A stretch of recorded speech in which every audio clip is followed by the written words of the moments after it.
Hey guys, welcome back to the channel. I got a 2011 Toyota Corolla 1.8 here, and it's a camshaft position sensor is the light I got on the dash. And I'm going to go ahead and show you where the camshaft position sensor is and the crankshaft position. Now, what happened with the customer is they were driving and all of a sudden the vehicle totally stopped on them in traffic. Dead, battery light came on, everything stopped. I don't know if they have two issues here or just one, so I went ahead and pulled the codes and the camshaft position sensor came up, so I went ahead and got the camshaft position sensor, crankshaft position sensor, excuse me. Here is the camshaft position sensor, and this is a 2011 Toyota Corolla S with the 1.8 engine. Now the crankshaft is what I changed, and I ended up using a 10 millimeter with a 1/4 inch, and it's down under here. Everybody tells you got to take the wheel and tire off. You don't have to do that. I'm going to show you quickly how to do it easier. Just jack the car up, put it on stands. That's a safe way. Then you come up here, and the crankshaft position sensor, I don't know if you can see it, but it's right here where my finger is. That's it. With the plug, you unplug it, pull it back, you put the 10 millimeter bolt on top where my finger is with the 1/4 inch, and you can either use a little extension on top of that.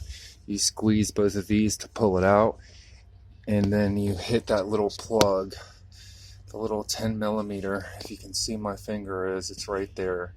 You use that little 1/4 inch and you break it off after you pull this plug out, and you just get it snug. You don't have to Gorilla tighten it. That bolt, that's one bolt.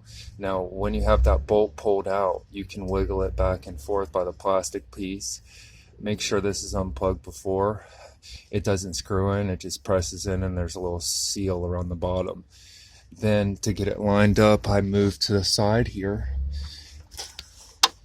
and you can kind of, it's hard to see, but right up here you can look at the seal and move it to line up the bolt to the hole right here.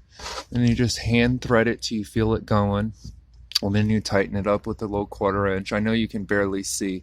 It does help out a little bit more with the tire because you get more light at it.